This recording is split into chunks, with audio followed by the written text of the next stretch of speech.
एक दूसरे को नीचे दिखाने के चक्कर में बहुत से शब्द ऐसे बोल जाते हैं जिसके कारण बस जिंदगी भर पछताना पड़ता है।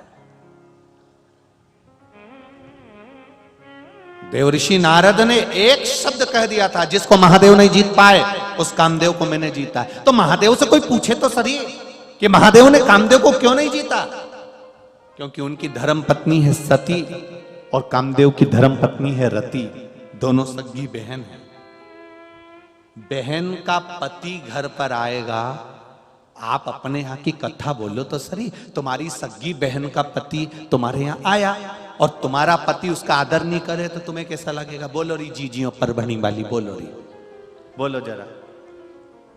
जितनी बैठी हो ना महाराष्ट्र की सब बोलो, अच्छा लगेगा? नहीं लगेगा ना?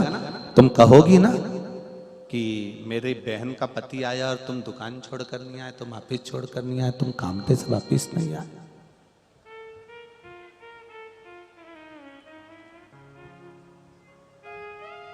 पति कहेगा मैंने दुकान पे उनसे मिल लिया था, भले मिल लिए थे पर कम से कम आधा घंटा तो देते थोड़ा बहुत तुमको। कौन किसके यहाँ आ रहा है? थोड़ी देर के लिए मेरे बहन का पति आया था, दामाद आए थे और तुम मिले नहीं।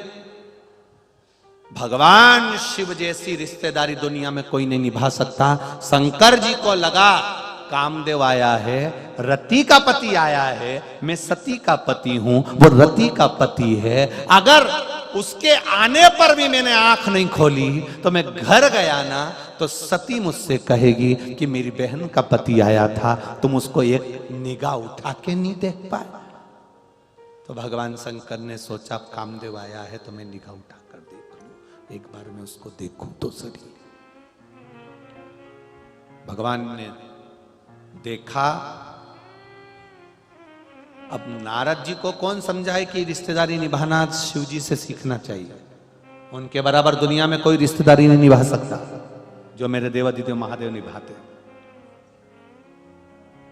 जो मेरे शिव निभाते, जो मेरे शंकर निभाते। अहंकार जाग गया, अभिमान जाग गया। अंत में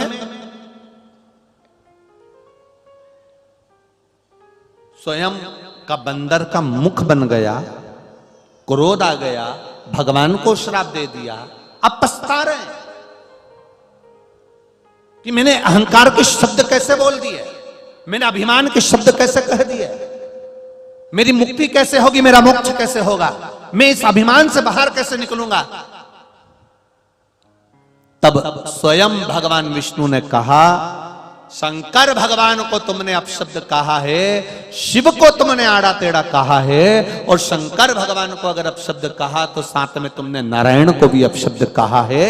ऐसी भूमि, ऐसी जगह जहां पर नारायण और शिव दोनों साथ रहते हो, ऐसी जगह पर जाकर तुम्हें तप करना चाहिए। तो ऐसी जगह कहां है जहां नारायण और शिव दोनों एक जगह पर मिल जाएं? तो कहा वो भूमि केवल पंढरपुर है, पंढरीनाथ का स्थान है, जहां नारायण के मस्तक पर शिवलिंग है, भगवान विष्णु के मस्तक पर, हरि विठ्ठल के मस्तक पर शिवलिंग विराजा हुआ है। ऐसी पावन धरा पर जाकर तुम तप करो। तो देवऋषि नारद ने कहा मैं वहां तप करूं तो मेरी तप की साक्षी कौन देगा? कौन मेरे तप की साक्षी देगा?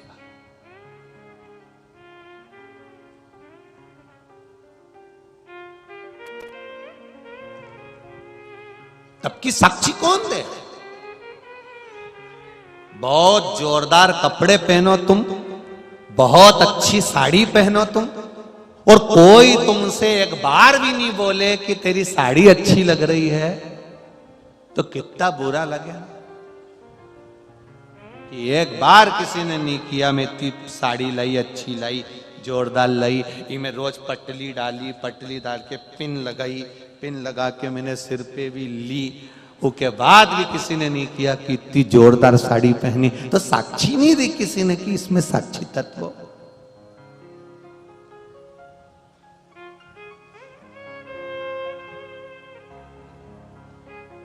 साक्षी कौन देगा?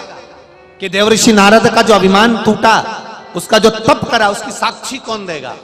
तो क्या साक्षी वही दे सकता है जिसने तुमने तप करा और तुमसे ज्यादा जिसने तप करा। देव ऋषि नारद कहते हैं मुझसे ज्यादा तप कौन कर लिया, कौन करा होगा और कौन करेगा? मुझसे ज्यादा तप कौन करेगा और मुझसे ज्यादा तप मुद्रा में कौन जाए? कौन कर सकता?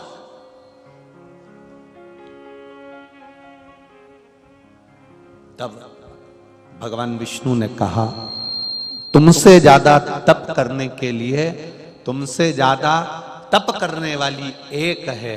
कौन? कहा जो भगवान नारायण के चरणों में रहना चाहती थी, शिव की प्रिया थी, भगवान शंकर की भक्ति में डूबी रहती थी, दिन रात तप साधना करती थी, एक पल भी उसका खाली नहीं जाता था। वो चंद्रभागा है, उसके सिवाय हो कोई नहीं।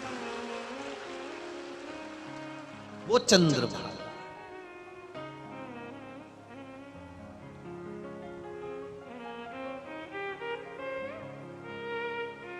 वो कोई साधारण नहीं है।